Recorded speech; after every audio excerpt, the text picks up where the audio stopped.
kegiatan di daerah kalian, mungkin bisa menjadi panitia, karena kalian tidak akan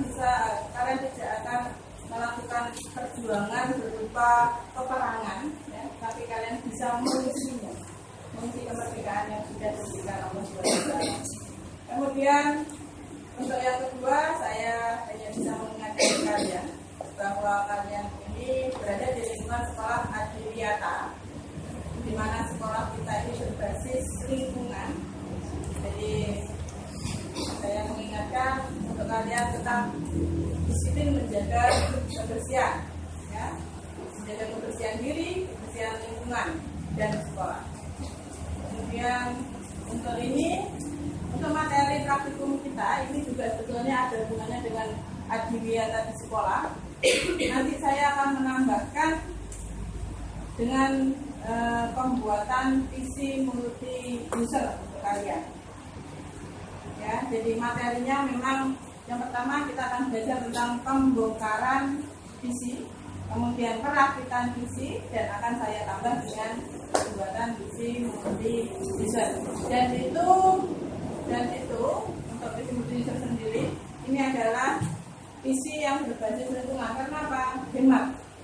Hemat daya, kemudian hemat software, pemakaian listrik juga, ya, hemat tempat, dan juga hemat biaya. Nah, tujuan pembelajaran kita sendiri ini nanti adalah diharapkan siswa mampu melakukan prosedur pembongkaran komputer. Kemudian yang kedua, siswa mampu melaksanakan prosedur pemasangan dan perakitan komputer. Dan yang ketiga nanti akan saya tambahkan, kalian bisa untuk membuat PC multi user. Di sini untuk materinya, ini saya pakai smartboard, ya. Jadi kita bisa menulis dan mengaktifkan papan ini tanpa menggunakan spidol. Ya.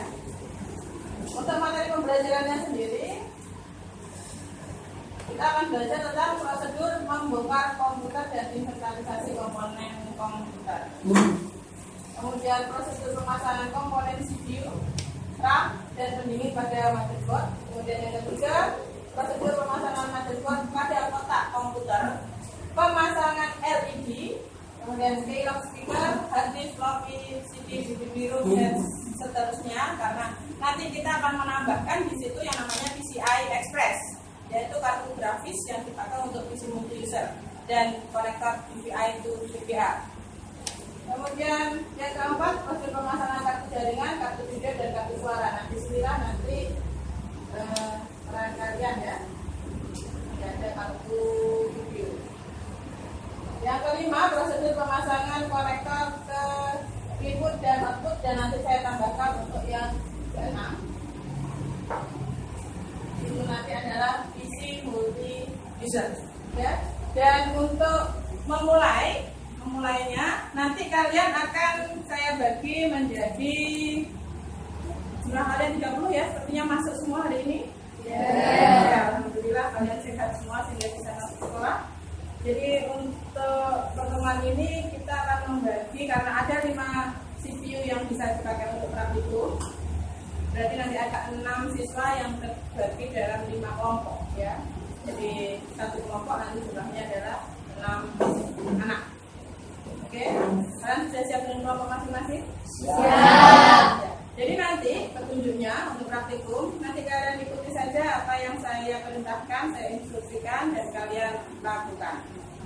Karena kemarin kalian sudah belajar tentang komponen-komponen CPU, ya, apa saja yang ada di dalam CPU, kalian sudah mengenal semuanya. Dan sekarang kalian mencoba menyentuh, kemudian memasang kembali, menatanya di dalam CPU seperti apa, dan itulah yang nanti kalian belajar hari ini.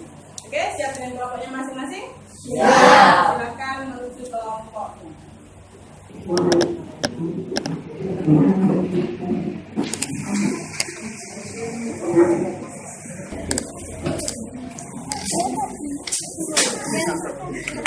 Ada pegang CPU semua?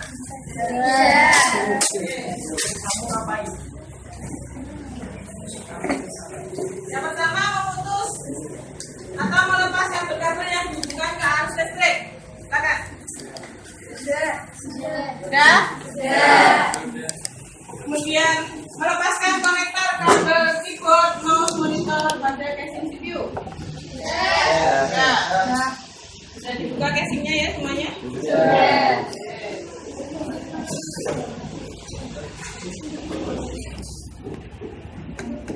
Ini semuanya sudah dilepas, termasuk power supply. Urut-urutannya tolong diingat ya, Nana. Ya, Bu.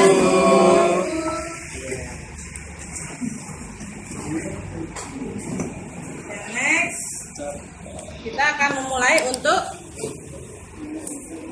perakitan. Silakan kalian persiapkan untuk perakitan. Untuk komponen-komponen yang akan kalian rakit, tolong ditata dulu. Oke. Yang pertama adalah memasang power supply pada casing. Silakan.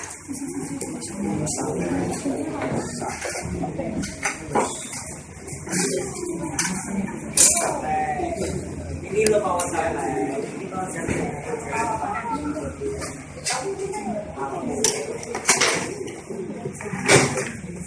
Hati-hati.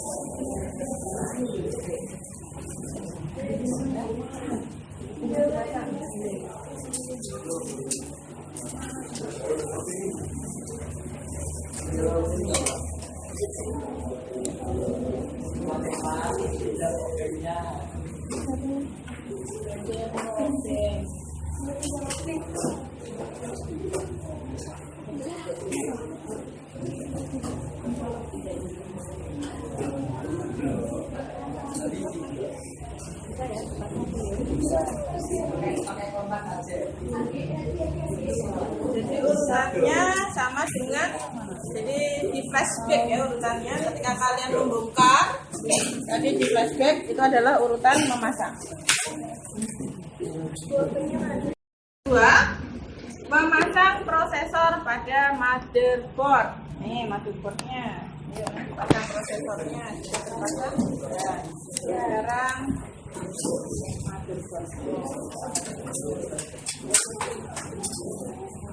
kalian ya, kalian pasang motherboardnya.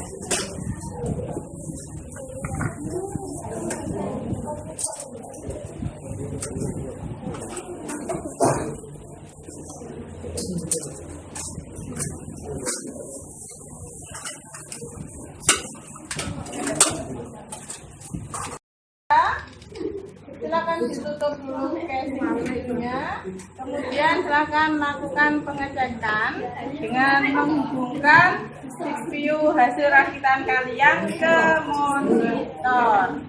Silakan dipasang. Tutupnya mana?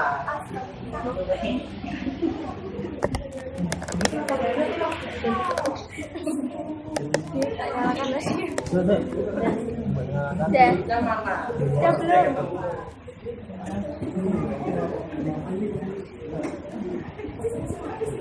Sudah dipasang semua? Dan jangan kasih Pak. Lomba berapa ini? Nomor 2. Dua. Oke, sekarang coba kita lakukan tes. Pasang dulu.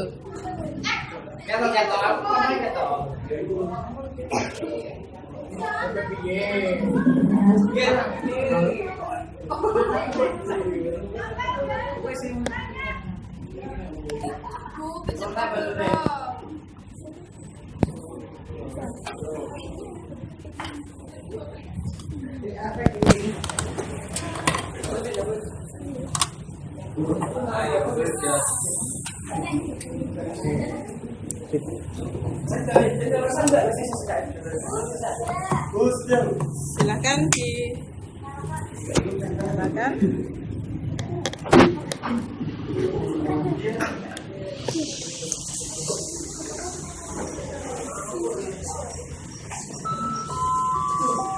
Yes, sudah. Saya ingin ingin mengajarkan kalian bagaimana cara membuat PC multi user. Satu PC bisa dipakai untuk beberapa user, ya. Jadi analoginya di sini karena user itu ada hubungannya dengan monitor, maka pasti ada hubungannya dengan slot VGA. Di sini ada, kita lihat untuk komputer ini tadi ditambah dengan ini PCI Express, ya, kartu grafis VGA. Jadi keluarannya ini ada DPI dan ini ada VGA, dan di sini sudah ada VGA on board. Nah, untuk bisa menambahkan menjadi untuk dua user interface, maka harus ditambahkan dengan PCI Express. Kita coba untuk dua.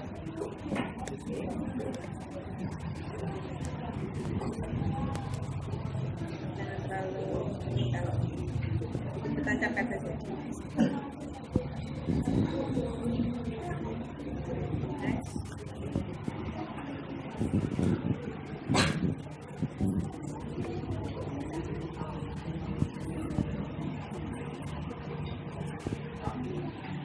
Ya. Ini baru 2, jadi untuk 2 user. Kemudian kita bisa menambahkan untuk 3 itu dengan menambahkan ini namanya konektor DPI to VGA.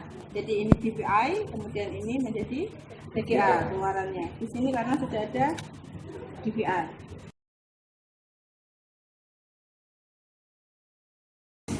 Oke, baiklah anak-anak, tadi kita sudah mencoba untuk melakukan praktik pembongkaran dan perakitan kembali PC.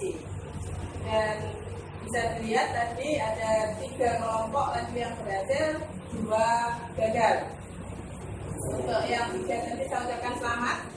Yang 2, jadi nanti kalian harus meneliti kembali, kalian lihat kembali apa yang belum kalian lakukan sebelumnya, atau mungkin apa yang kurang dari komponen yang kalian pasang. Itu. Dan yang bisa kita ambil kesimpulan adalah tahapan dalam waktu pembongkaran itu yang kita lakukan adalah yang pertama adalah persiapan, kemudian pembongkaran, kemudian perakitan, pengujian dan penyelesaian masalah, dan semua komponen ini harus kalian selesaikan. Kemudian tahapan proses pada pembongkaran komputer itu ada beberapa. Yang pertama yaitu memutuskan atau melepas kabel-kabel seperti yang kalian lakukan tadi, ya. Kemudian melepaskan konektor kabel, keyboard, mouse, kemudian VGA dan seterusnya. Kemudian membuka casing CPU dan melepas semua komponen yang ada di dalam, termasuk mulai dari hard disk, CD-ROM, kemudian motherboard dan seterusnya. Kabel-kabel ID yang ada di dalamnya juga harus dilepas semua. Termasuk bisa jadi kalian juga bisa melepas prosesornya, kemudian heatsinknya dan seterusnya. Dan yang terakhir yaitu adalah ketika kalian bisa melepas, kalian juga bisa memasang kembali. Itu sesuai dengan urutan flashback dari ketika kalian melepas. Ya, jadi diputar kembali. Jadi urutannya sama dengan itu. Dan yang terakhir adalah pengujian, sama seperti ketika saya melihat euforia kalian ketika kalian melihat hasil rakitan kalian berhasil, nah seperti itu. Ya, jadi jika tekan berhasil ketika dia sudah berhasil masuk ke dalam BIOS dan kemudian dia loading untuk startup. Itu. Dan tadi ada 3 yang bisa sampai BIOS dan sampai startup. Dan yang 2 karena yang pertama saya lihat tadi untuk switch powernya tadi belum dipasang kembali. Itu yang kelompok 5. Kemudian yang kelompok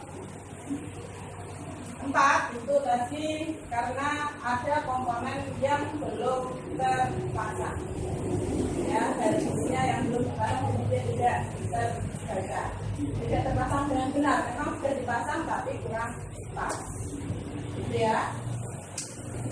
Nah, untuk selanjutnya besok minggu depan kita akan mengadakan kuis. Kuis ini nanti adalah semacam game. Jadi nanti kalian harus belajar lagi bagaimana cara membongkar sampai memasang kembali. Dan nanti jadi sistemnya estafet per kelompok. Jadi setiap kelompok nanti akan melakukan estafet. Misalkan si A dia bagian masang motherboard, nanti yang B dia harus memasang bensinnya motherboard, yang C dia harus jadi sesuai dengan urutan. Ya, paham? Jadi harus berlatih karena berdasarkan kelompok kalian itu juga bagian dari usaha kalian. Baiklah, saya rasa untuk hari ini, untuk pertemuan hari ini saya rasa cukup. Silakan persiapkan diri kalian untuk besok, ya. Jadi saya minta tolong ketika keluar dari lab, ketika kalian masuk apa yang kalian bawa yaitu yang kalian bawa keluar, ya. Dan setelah hari kegiatan ini mari kita jaga doa bersama-sama. Silakan berdoa mulai.